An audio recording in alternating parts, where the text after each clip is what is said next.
tous, c'est Ariane du blog Travail tout ça. Et aujourd'hui je me suis dit que j'allais faire une vidéo un petit peu différente.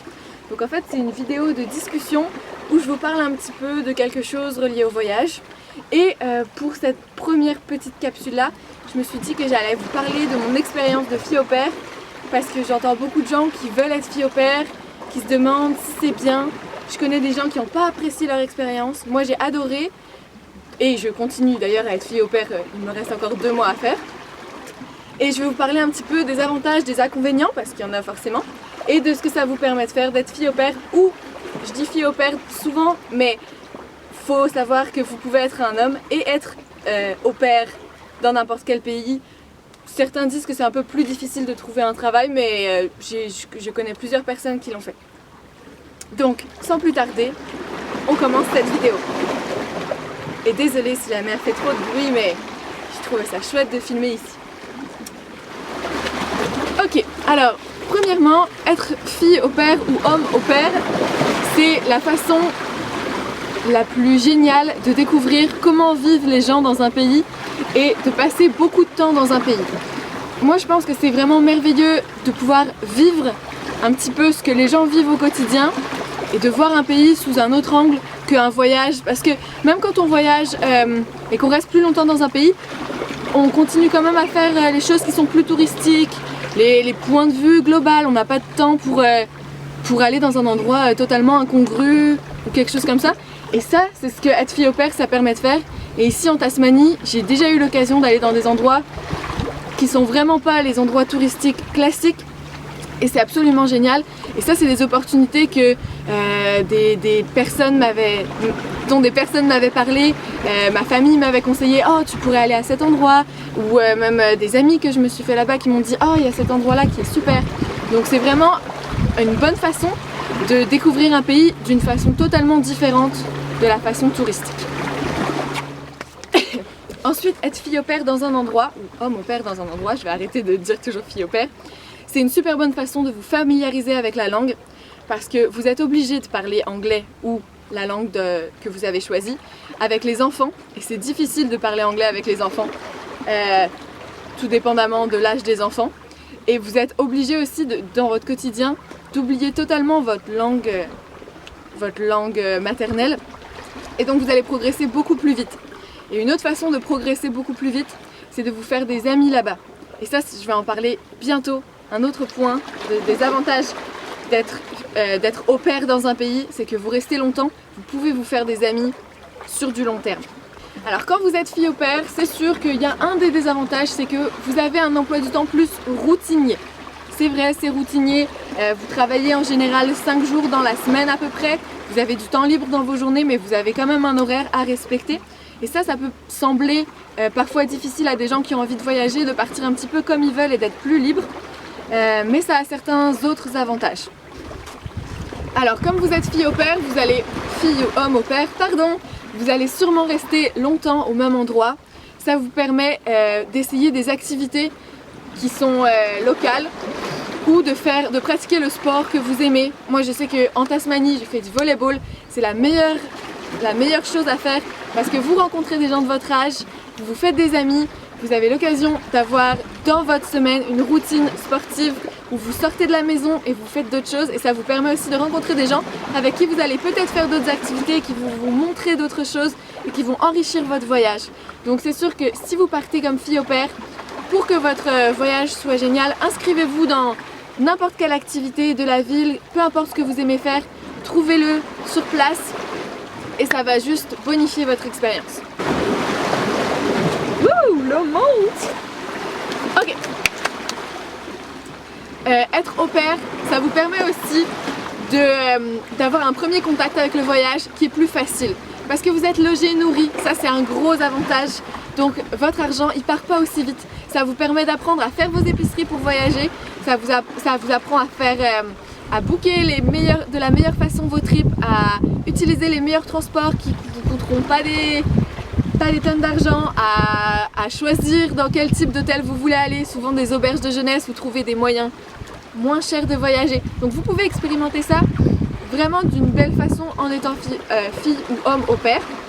Et ça c'est très pratique. Et ensuite ça vous apprend aussi que, et ça c'est super important pour n'importe quel voyage, je pense que quand on est jeune, et en tout cas moi j'ai vraiment appris de ça, ça vous apprend aussi à vous botter le cul. Parce que quand vous êtes en voyage, vous êtes le seul responsable des activités que vous allez faire. Si vous faites rien, ou si vous prenez pas les devants de vos démarches, bah, vous allez sûrement vous retrouver à voir pas mal moins de choses. Donc en étant fille au pair, eh ben, vous êtes vraiment obligé de prévoir à l'avance, d'anticiper, d'organiser vous-même. Il faut que je prenne un bus, il faut que je trouve un moyen d'arriver à l'endroit où je veux aller, il faut que je trouve l'endroit où je vais dormir, il faut que je fasse mes courses, il faut que je prévoie mon matériel si je fais une activité spéciale. Et ça c'est quelque chose à apprendre, et après ça je suis sûre que ça va m'aider dans pas mal des destinations qui vont être la suite de mon voyage. Souvent dans les inconvénients que j'ai entendus des gens qui n'ont pas aimé leur expérience au pair, c'était premièrement à cause de la relation avec la famille. C'est vrai que ça peut être difficile de vivre dans une famille qui n'est pas la vôtre, où vous êtes impliqué au même titre que tous les membres de la famille, mais vous restez une personne un peu étrangère. Donc ça c'est sûr que c'est une adaptation. Ça se fait bien s'il y a beaucoup de dialogue dans votre famille, si vous êtes capable de laisser certaines choses de côté, de faire des compromis, et si votre famille bien sûr est capable de ça aussi. Des fois ça peut être un peu ambivalent avec les enfants, c'est pas facile de s'occuper d'enfants, et des fois d'être strict, mais la famille n'aurait pas fait ça de cette manière, ou des fois de laisser aller les enfants, mais peut-être que la famille elle est plus stricte. Donc c'est tout un apprentissage, et ça peut être un inconvénient d'être fille au pair ou gars au pair. Un autre avantage d'être au pair que j'ai pas mentionné, c'est que vous êtes payé. Vous êtes payé pour un travail qui, honnêtement, dans la plupart des cas, est un travail vraiment facile à faire et qui peut être vraiment très le fun si vous y mettez du vôtre. Donc le fait de recevoir une paye en plus d'être logé et nourri, vous êtes vraiment chouchouté comme voyageur. Et ok, alors un autre désavantage que pas mal de gens m'ont mentionné quand ils m'ont dit qu'ils n'avaient pas aimé leur expérience au pair, c'était que c'était trop long. Ils avaient envie de voyager, de voir le monde, mais être au pair pendant plus que 6 mois, c'était trop long. Et c'est vrai que moi je conseillerais pas d'être au pair pendant plus que 6 mois. Je sais qu'il y a des gens qui le font pendant 1 an. C'est vraiment énorme. Moi je vais être au pair pendant 4 mois et demi et j'ai déjà fait la moitié de mon séjour. Je trouve que c'est parfait. Maintenant je commence à être assez habituée à ma famille. On peut dire que la transition est faite. Et j'adore la Tasmanie, donc c'est génial pour moi. Mais en même temps je sais qu'il me reste encore plein de choses à voir en Tasmanie, donc c'est chouette et je peux prendre mon temps pour voir ces choses-là. Et pour expérimenter des choses que j'aurais peut-être pas expérimentées ailleurs trop rapidement. Mais c'est sûr que si vous voulez être fille au pair, prévoyez à l'avance le temps que vous souhaitez rester.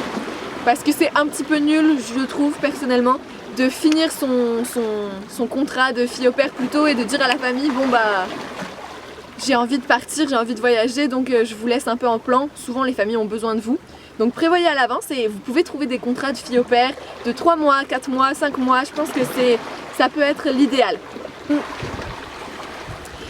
Un autre point important, quand vous êtes fille au pair, vous avez beaucoup de temps libre. C'est l'occasion rêvée d'apprendre quelque chose de nouveau.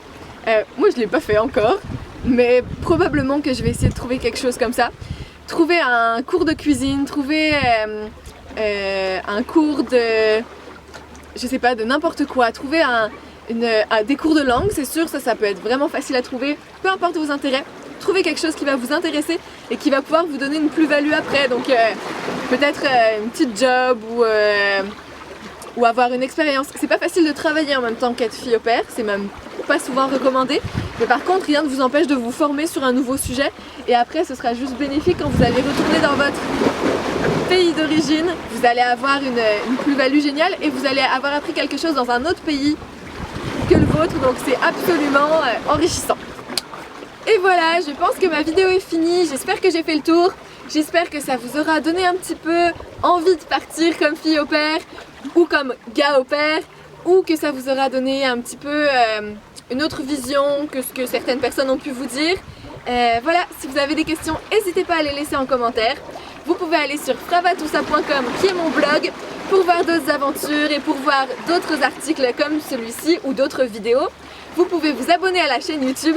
Et la meilleure façon de rester au courant de toutes les nouvelles de mes voyages, c'est d'aller aimer la page Facebook qui s'appelle Frava et tout ça. Et donc merci pour votre écoute. Dites-moi si vous aimez ce genre de petites vidéos. J'ai trouvé ça sympa à filmer et j'espère que ça pourra aider certaines personnes à choisir ce qu'ils veulent faire dans leur voyage ou orienter leur choix. Donc merci beaucoup pour votre écoute, c'est un peu brouillon. On verra ce que ça donne. À bientôt!